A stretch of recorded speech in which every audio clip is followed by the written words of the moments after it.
As a teacher, it is important to remember that technology has the power to amplify the writer's voice in a story. Digital storytelling is a great way to engage the struggling readers and writers who have trouble experiencing personal expression. According to Lambert, the 7 elements of effective digital stories includes 1. A point of view, 2. A dramatic question, 3. Emotional content, 4. Economy, 5. Pacing, 6. The gift of your voice, and 7.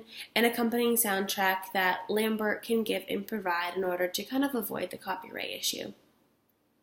The students first need to decide what the story will say and how the story will look during their drafting phase. Once the students have a script and a storyboard prepared, they can use the digital edition to construct their story.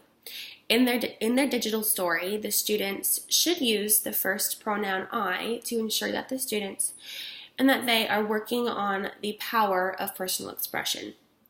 The student should also have a question that holds the attention of the audience and makes them curious throughout the story. It really just holds their attention the whole time. The most important aspect of digital storytelling is having emotional content. In other words, the student's piece should evoke some kind of emotional response throughout the story. The reader should feel a connection to the story and should discover something new about themselves. Economy can be one of the hardest aspects of digital storytelling because it limits the story to a 2 to 3 minute video with few pictures, few words, and few special effects. It can be hard to fit a whole story into a short script, but it actually makes the most effective storytelling. Pacing is very important in the storytelling process because it adds the appropriate tone and feel to the story. If the student is reading the lines in a monotonous way, the story will be boring. However, if the student picks the right pauses, intonation, and spacing, the story will read very well. The student's voice gives the piece a very personal feel. The tone, pitch, and inflection allows the writer to convey the story in their own unique way and is one of the most effective tools. Finally, using a soundtrack to accompany the story can enhance it. Music elicits emotions and can be a great addition to the story. However, it is important to make sure that copyrights are not an issue, which is why using Lambert's would be a great idea. As a teacher, it is important to do the digital storytelling for yourself. That way, you know how long it takes to actually complete, what the different parts of the project are, and what you need to grade.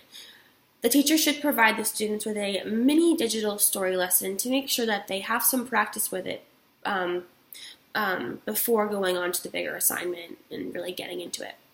The students are given a time period to complete this task, such as 12 weeks, and are given rubrics and handouts explaining the project.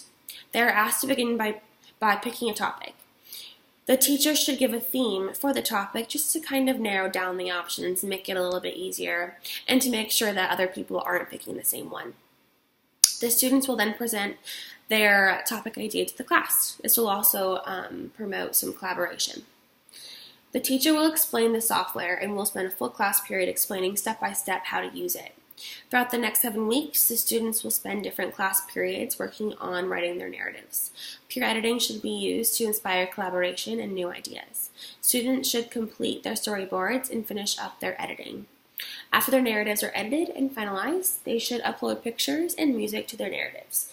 They should record their voices for the narrative and upload it onto the software. Each student will present their digital story in front of the class. And the teacher will use their final project and their presentation as a form of assessment.